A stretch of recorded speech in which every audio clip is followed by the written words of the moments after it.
Hello students, how are you? Hope all of you are fine at your home. I am Mrs. Manpreet Kaur, your geography teacher from your California Public School. Yes dear kids, today's date is 12 November 2020 and we are doing the 7th class 7th chapter industries. And in the previous video we have to discuss about the factors that are related to the establishment of the industries. In these factors we have to discuss about the two types of factors. First one is the geographical factors, second one is the non-geographical factors. So today we have to discuss about some important industries of the world. And today we have to discuss about the two industries. First one industry is iron and steel industry and second one is cotton textile. So let me start. There are the many kinds of industries in the world which are producing a large variety of the goods. Importance of an industry depend upon its need for improving the human life. We will discuss about the following industries. कहते काफ़ी industries है world में जो large variety of goods वो produce करती हैं और हर एक कंट्री की इंडस्ट्री की इम्पोर्टेंस उसकी नीड के ऊपर डिपेंड है कि वो ह्यूमन बीइंग की लाइफ कैसे इम्प्रूव करती है. So firstly we have to discuss about the iron and steel industry. Iron and steel industry is so vital industrial development as a whole that it is found in the most part of the world. कहते सबसे important industry है industrial development में और ये तकरीबन world के सभी parts में we have to find out. Just look at the map 7.7. Here are all the red dots are the iron and steel units. In the North America also too much, near to the coast. South America also too much. In Africa little bit be less. Europe totally iron industries too much. Asia this side, Asia, India, Asia में China, India, Japan, Korea, these and Australia also. So these all places have the iron and steel units. So major iron and steel producing countries कौन सी हैं? Russia, USA, Japan, China, Germany, France, UK, Canada, India, Brazil. So these are the important countries. Firstly, iron has been in use for more than 4,000 years. कहते 4,000 years पहले ही जो iron था वो use होना start हो गया था. As you study in the history, we have to discuss about the different age. Firstly, the early human beings make the tools and the weapons with the stone. Then he discovered about the bronze, copper. After that, they have to be know about the iron. Iron is a hard metal as compared to the other metals. So they have to be use iron instead of the other metals. In the early times, the iron ore was mixed with lime and charcoal and heated in the furnace for about 24 hours. कहते early times में जो iron है वो lime और charcoal के साथ mix कर कर उसे फर्नेस में हीट किया जाता था 24 आवर्स के लिए और उसके बाद जो आयरन था वो स्पॉन्जी हो जाता था, सॉफ्ट हो जाता था, so that they can easily moulded into any shape which ever they want to be make of any weapon और the tool. In the 20th century, iron smelting was developed, which is the process of obtaining the metallic iron from the iron ores. कहते iron smelting develop होगी, जो metallic iron हम iron ore से निकालते थे. The main inputs उसमें से क्या क्या निकलते थे? Iron ores, limestone, coal, skilled and semi skilled labour, factory with machines, blast furnace and huge infrastructure with a large amount of capital. ये सारी चीजें हमें एक इंडस्ट्रीज के लिए चाहिए. Process involved in the smelting of iron or in the blast furnace.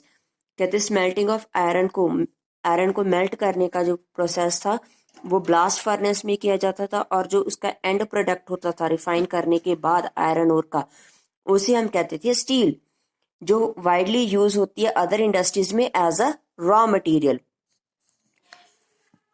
जो melted iron है ब्लास्ट फर्नेस में उसे हम कहते हैं पिग आयरन, जो कैन बी रीहीटेड, उसको फिर से रीहीट किया जाता है और उससे निकलता है कास्ट आयरन.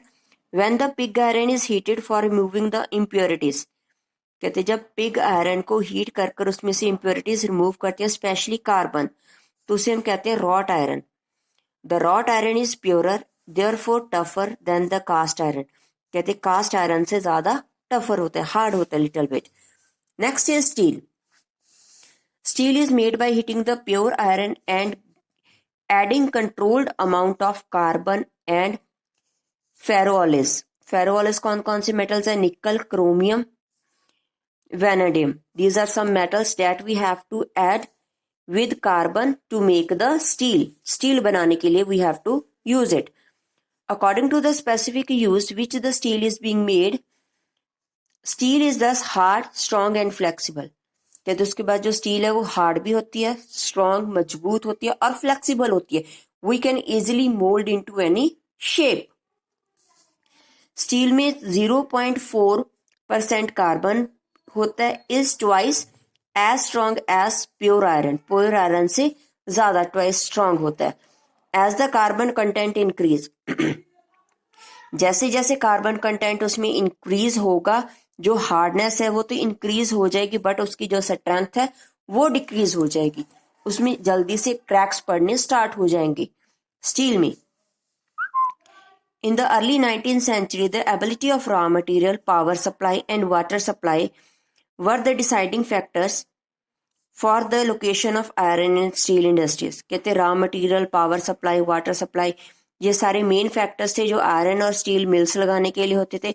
उसके बाद उन्होंने कोल फील्ड्स के ऊपर ज़्यादा जोर दिया और ट्रांसपोर्ट सिस्टम के ऊपर, कि जिस एरिया में कोल फील्ड्स ज़्यादा हैं, क्योंकि उनको पावर सप्लाई इजी और चीप मिल जाएगी और वो अपने आयरन एंड स्टील प्लांट्स को इजी वे से वहाँ पर एस्टैब्लिश कर सकते हैं. Now more and more steel factories are located near the coast और where the ports facilities are available. कहते हैं जो स्टील फैक्ट्रीज है किनारों पर होती हैं और जहाँ पर पोर्ट्स अवेलेबल है वहाँ पर होती हैं. क्यों?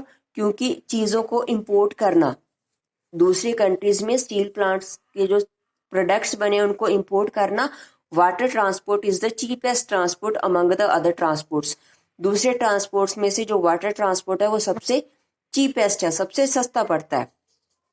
सो that's why this help in the import of the iron ore and cooking coal from the other parts of the world. Today steel plants are very big in size. कहते हैं आजकल जो स्टील प्लांट्स है वो काफी big है size में. So next industries is our the cotton textile industries. Making of clothes from the various type of fibers is one of the oldest industries in the world. कहते we are wearing the clothes and we are wearing the different types of the clothes. Cotton clothes, woolen clothes, and among them it's a branded. We have to be started. Cotton clothes have also some varieties. Woolen clothes also, silk, jute, glaze cotton. So many varieties we have to wear. Its growth and development is closely linked with the advent of the civilization in the Indus Valley civilization in India and Egyptian civilization in the Nile Valley in Africa. कहते इसका growth civilisations के साथ link करता है. Industrial evolution in England is an essential stage centred around the cotton textile industry only. कहते हैं England में industrial revolution जब आया तो उसका जो कॉटन टेक्सटाइल इंडस्ट्री वहीं से उन्होंने स्टार्ट की थी. That the cotton textile industries. Mass production started first in the Great Britain and then spread to the other parts of the world.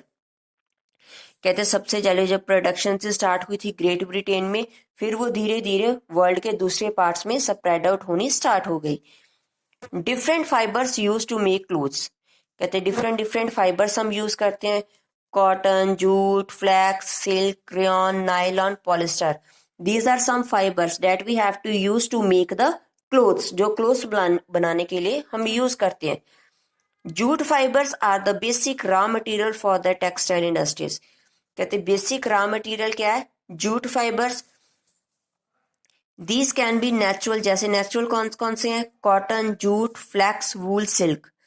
These are the natural raw material. And man made कौन सा? Rayon, acrylic, nylon and polyester.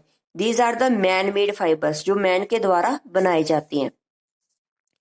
Before the industrial revolution, cloth was made by the hand-rolled spinning wheels and looms.